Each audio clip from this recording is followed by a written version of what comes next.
Fox News host Tucker Carlson has put together a 3-part documentary series on, as they put it, what really happened on January 6th, 2020.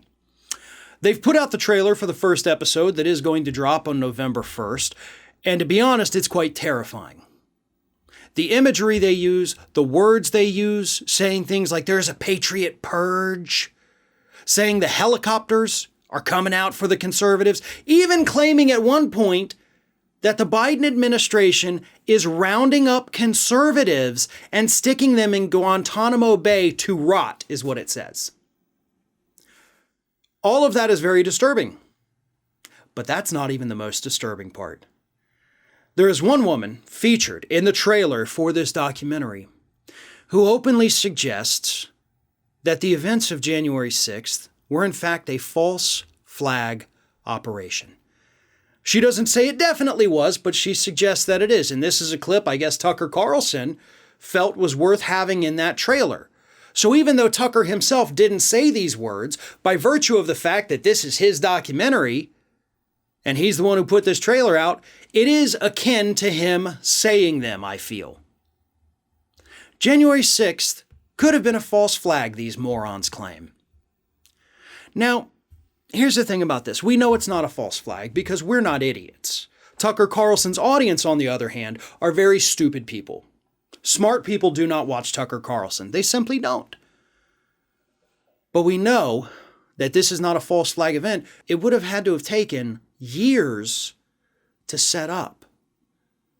Because many of these Capitol rioters, people have gone back through their social media history all the way back to 2015. Where they were supporting Trump all the way back then. So the government would have had to have started on this at least very early 2015, or perhaps even 2014, 2013, started rounding up people to pose as individuals who were going to support Donald Trump, who we didn't even know was going to run for president at the time, but okay. And they would have had to have posted these things, plus would have had to have ensured that Trump won the 2016 election, but then didn't win the 2020 election and is not following. Really not following. Because the amount of people and the amount of coincidences that would have had to have gone into planning this thing are just absolutely through the roof. There is no way in hell this was a false flag operation, but they suggest that it could be in the documentary because they want to make conservatives look bad. Because conservatives are the poor victims here. It's so sad. Conservatives in America are being persecuted left and right. They're being banned from social media outlets, even though both Facebook and Twitter recently revealed that, yeah, the algorithms actually favor conservative content. So conservatives have just been lying about that for years because they're the ones getting promoted over all of the other individuals.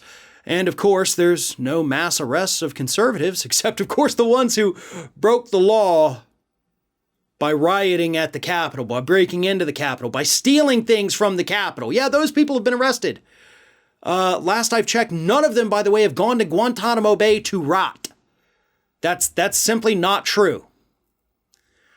The problem with this, the problem with their Patriot purge talking points, using words like this is a war, we are being persecuted, we are the victims, is that everyone who actually tunes in to watch this thing out of curiosity is going to believe that it's true. They're going to believe that it's true. We have seen what happens when these people feel threatened. We see what has happened when these people feel like they have been wronged by the government. And by the way, that's exactly what happened on January 6th. Because they had been told these things by a demagogue, in that case, Donald Trump and all his little followers, and now they're being told those same exact things from a different demagogue, Tucker Carlson. Whatever happens from this point forward, if any of those idiots who this is targeted to act in any way, it's on Tucker Carlson.